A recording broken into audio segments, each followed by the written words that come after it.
যে কোনো সবজি আমি কিন্তু খেতে খুবই ভালোবাসি, তবে এমনও অনেক মানুষ আছেন যারা সবজি খুব একটা পছন্দ করেন না। তারা কিন্তু এইরকম একটা রেসিপি খুব সহজেই বানিয়ে নিতে পারেন। এই রেসিপিটা বানানোর জন্য লাগবে বিউলির ডাল। 4 কাপ মেপে প্রায় 1 কাপ বিউলির ডাল আগের দিন রাতেই ভিজিয়ে রেখে দিয়েছিলাম।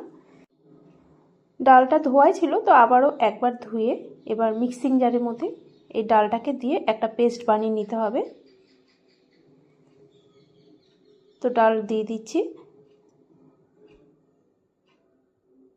সাথে যাবে কাঁচা লঙ্কা আর আদা।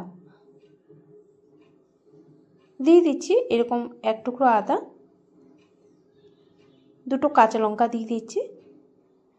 জল কিন্তু খুব বেশি দেব না, খুব অল্প পরিমাণে জল দিয়ে পেস্টটা করে নিতে হবে। এই পেস্টটা যেন খুব বেশি পাতলা না হয়ে যায়। দেখুন আমি একদম অল্প জল দিয়ে দিলাম, দিয়ে এবার এটাকে মিহি করে পেস্ট করে নিতে হবে। আর পেস্টটাও দেখুন হয়ে গেছে। তো একটা বোলের মধ্যে ঢেলে দিচ্ছি এটা। এই খাবারটা কিন্তু ছত্তিশগড়ে খুবই ফেমাস একটা রেসিপি। এই রেসিপিটা পেঁয়াজ রসুন দিয়ে বানানো হয়, তবে আমি বানিয়েছিলাম পেঁয়াজ রসুন ছাড়াই। দেখুন পেস্টটা কিন্তু হয়ে গেছে, আর আমি একটা বোলের মধ্যে ঢেলে নিলাম। একটুকু এর মধ্যে জল দেব না, এবার পরিমাণ মতো লবণটা দিয়ে মিশিয়ে নিতে হবে। এটা অনেকটা কারি পাকোড়ার মতনই, তবে কারি পাকোড়াতে পকোড়াগুলোকে ভেজে দেওয়া হয়, কিন্তু এটাতে ফুটন্ত কারিতে পকোড়াগুলো দিয়ে তারপর ভালো করে ফুটিয়ে নেওয়া হয়। একদিক দিয়ে ভালো, যারা তেলটাকে একটু অ্যাভয়েড করেন তাদের জন্য খুবই ভালো, কারণ এটা তেলে তো ভাজা হয় না। তবে আপনারা চাইলে কিন্তু তেলে ভেজেও পকোড়াগুলোকে একদম কারির মধ্যে দিয়ে দিতে পারেন। তো দেখুন এটা ফেটিয়ে এক সাইডে রেখে দিলাম, আর অন্যদিকে আরেকটা বোলের মধ্যে আমি দিয়ে দিলাম 1/2 কাপের মতো টক দই। এবার বেসনের পরিবর্তে এর মধ্যে যাবে বিউলির ডাল বাটা, যেটা পেস্ট করে রেখেছিলাম তার থেকে বড় 1 চামচ আমি দিয়ে দিলাম বিউলির ডালের পেস্ট। এবার ভালো করে দইয়ের সাথে পেস্টটাকে মিশিয়ে নিতে হবে।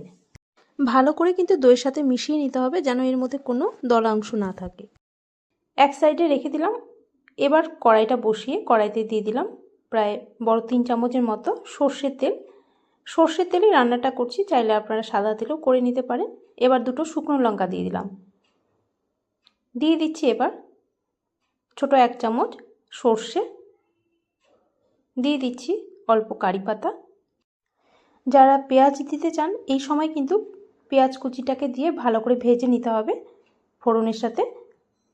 তো আমি তো পেঁয়াজ রসুন ছাড়াই বানাচ্ছি এটা, তাই পেঁয়াজ রসুনটা অ্যাড করব না।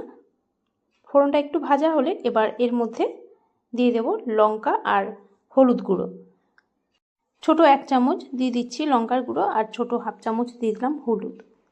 তেলের মধ্যে লঙ্কার গুঁড়ো হলুদটা দিয়ে একটু মিশিয়ে নিলাম, আর এই সময় গ্যাসটা অফ করে দিয়ে তারপর মিশিয়ে নিলেই ভালো হয়, নয়তো পুড়ে যেতে পারে, আর পুড়ে গেলে কালারটা কিন্তু সুন্দর আসবে না।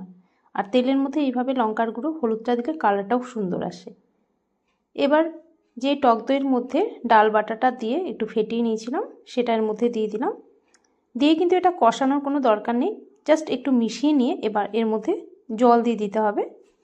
আর এর মধ্যে রসুনও দিতে পারি, তবে রসুনটা যখন ডালটা পেস্ট করবেন তার মধ্যে 2-3 কোয়া রসুন দিয়ে দেবেন।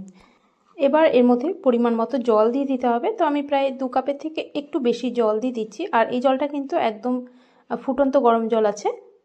এখানে ফুটন্ত গরম জলটা না দিলেও চলে, নর্মাল যে জলটা আছে সেটাও কিন্তু দিয়ে দিতে পারেন।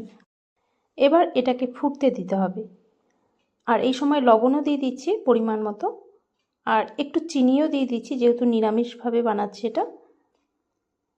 ভালো করে এটাকে ফুটতে দিতে হবে।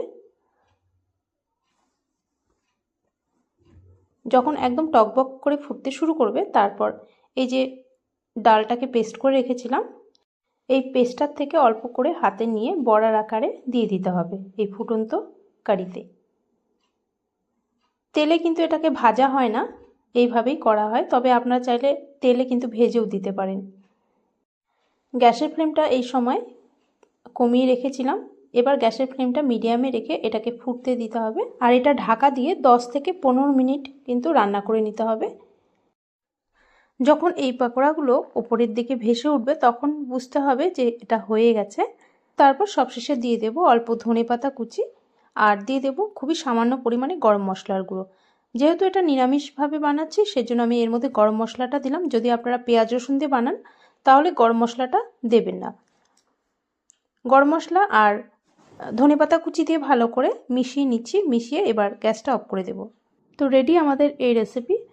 যারা সবজিটা খুব একটা পছন্দ করেন না খেতে, তারা কিন্তু এইভাবে বানিয়ে নিতেই পারেন। আর গরমের দিনের জন্য এটা কিন্তু একটা পারফেক্ট রেসিপি। আর টেস্টের দিক দিয়ে যদি বলি, আমার কাছে কিন্তু পেঁয়াজ রসুন দিয়ে বেশি ভালো লেগেছিল। এর আগেও আমি পেঁয়াজ রসুন দিয়ে বানিয়েছিলাম। নিরামিষ এটাও খারাপ হয় না, আপনারা ট্রাই করে দেখতে পারেন। আর ট্রাই করার পর যদি ভালো লাগে, অনুরোধ করবো একটা লাইক করে দেওয়ার জন্য। আর পারলে শেয়ারও করে দেবেন, যাতে অনেক মানুষের কাছে এই ভিডিওটা পৌঁছে যায়।